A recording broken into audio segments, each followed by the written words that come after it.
What it do, what it do, what it do, what it do, what it do.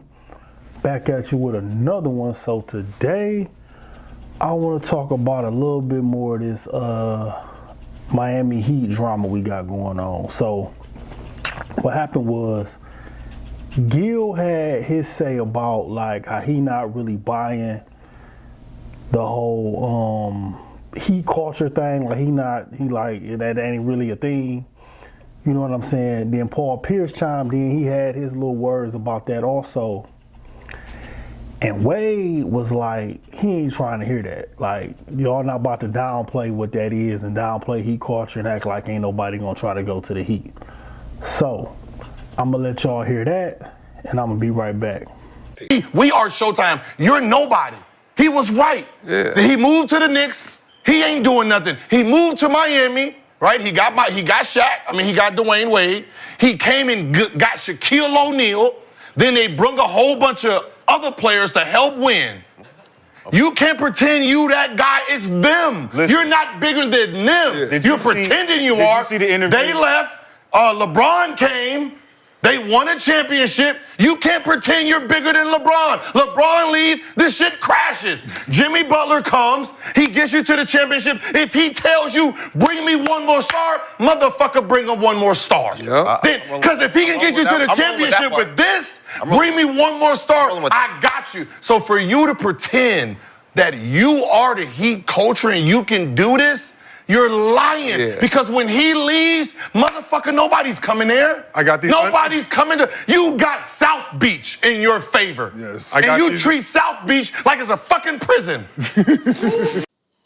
I think Heat culture lives, Pat Riley brought Heat culture. And what I want to say about that, I think he's slowly destroying Heat culture. And what I mean by that, this new generation is different now, guys. And Jimmy Butler's at the end of the new generation, but coming up, when you look at when Heat culture started, when Shaq and Lonzo and Haslam and Wade and all got there, look what he's done to his star players since Heat culture started. He ran Shaq out of town.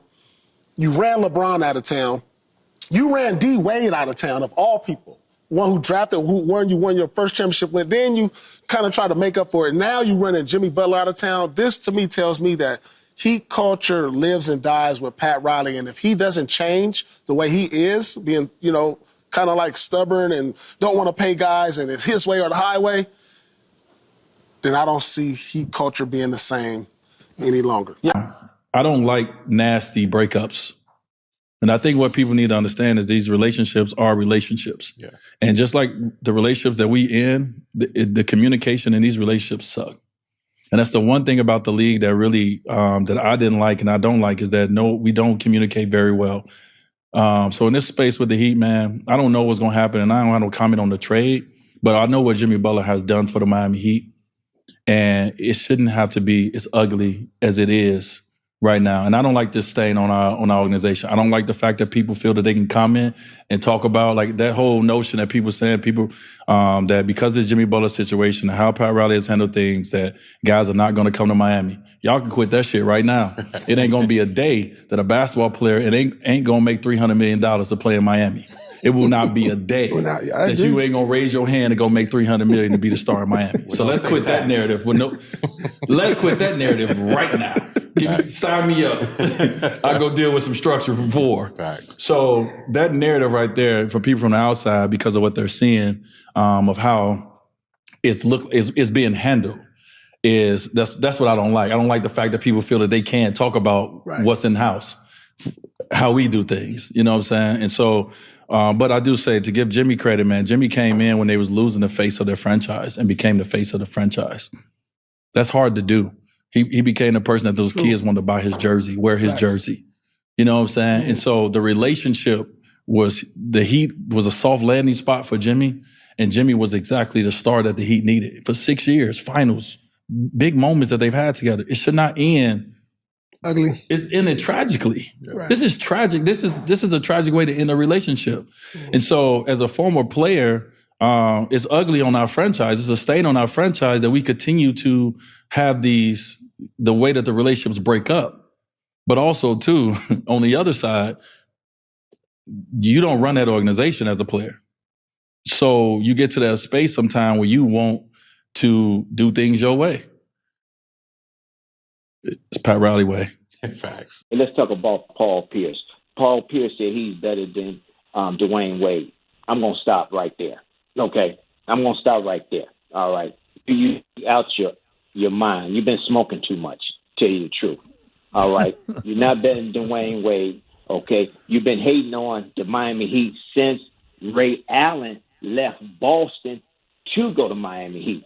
All right? That's why he's not on Pat Riley's side or the Miami Heat side. He's been hating on the Miami Heat and Pat Riley since day one, since they've been getting beat by the Miami Heat. So that he got personal vendetta against them. He's not really speaking realistically. Okay, boom. So y'all heard that, right? Now, what y'all think? Y'all think heat culture is really a thing, or y'all think that's like just made up? You know what I'm saying? Like, I do think it's a thing, but I do agree with Paul Pierce more so than Gilbert. I think he gotta find middle ground between like the old school way and the new school way. Like he gotta find somewhere in the middle. But and then like one of the points that Gilbert made about like the Heat being horrible when Bron left, it wasn't because Bron left, right? The Heat really was horrible because Bosh had them blood clots and stopped playing, right? That's why they ended up that was really the thing that put them to the bottom. You know what I'm saying? Before that happened, when it was just Wade and Bosh, they was still in the playoff mix. I think they was like a 5th seed or something. They was actually doing better than Cleveland was at some point. So that's one of them, one of the things people just say because it sounds good, but once you do your fact checking, that really wasn't what it was. So, and it's hard for me to like, I don't think Jimmy Butler is a good example because this is kind of his MO. You know what I mean? He's kind of been disgruntled everywhere he's been. So it's hard for me to say that that's a Heat thing when he did it everywhere he been at. So eventually it's like you know what I'm saying? You the common denominator. So, I mean, that's really all I got to say on this one. Y'all tell me what y'all think in the comments. Like, comment, subscribe. See y'all on the next one. Peace.